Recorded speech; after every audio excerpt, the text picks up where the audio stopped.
Alright friends, let's now look at my successful boss fight against Yellow Loong, where I'm going to give some commentary that sort of plays out my strategy in the strategy video. So as we get started here, we're in phase 1, built for comfort.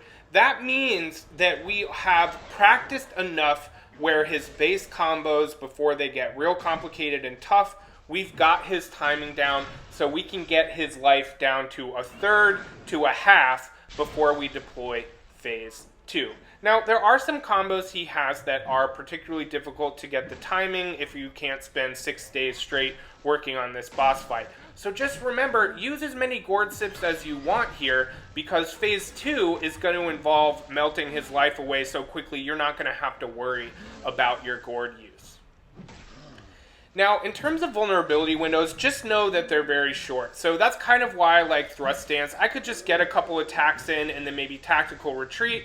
And if I had enough bards, I could then deploy a focused enhanced attack. But I was really a cheeky monkey, or tried to be. I didn't really expect that I would ever get a full combo off. Sometimes maybe I'd be able to use composure to be able to get 2 attacks in, dodge, and then finish my light attack combo.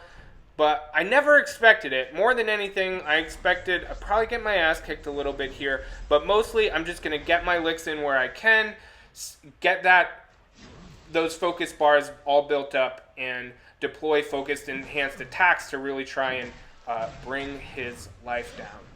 We're about to get to the point where it gets pretty interesting. And of course, anytime we can get a perfect dodge on that last attack. So here's his like super build up super annoying attack. So this is where we use our Wind Tamer key. And after we do that, we know he's going to try and do that again very soon. So this is where I start putting the pedal to the metal. I use my full focus enhanced attack to do a big chunk of damage. And now I immobilize him.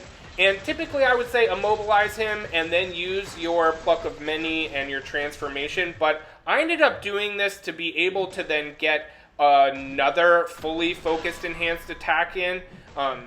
And build up my focus meter, and you can see that that involved taking a lot of his life to the point where he's almost down to his last third, which you don't need to get this far. You won't need to do that to win this boss fight, but since I got him with the focus enhanced attack, I'm like, okay, there's enough time to move into phase 2 built for speed. So this is where we get our fully upgraded Pluck of Many, our Red Tide's transformation going. Here in a moment, I had to dodge some attacks. You wouldn't have to worry about this if you saved your immobilization spell for now.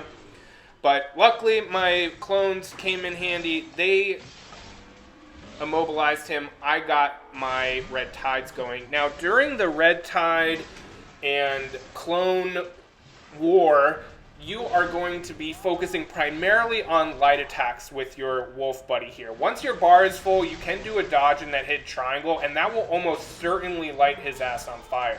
So after that, you're going to just keep sticking to those light attacks. You don't need a fully upgraded. This is not a fully upgraded transformation.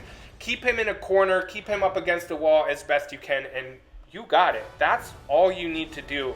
It might take a few tries, but in my impression, using this strategy finally made me feel like I could control the fight and take it to him if I just could get down his early combos well enough.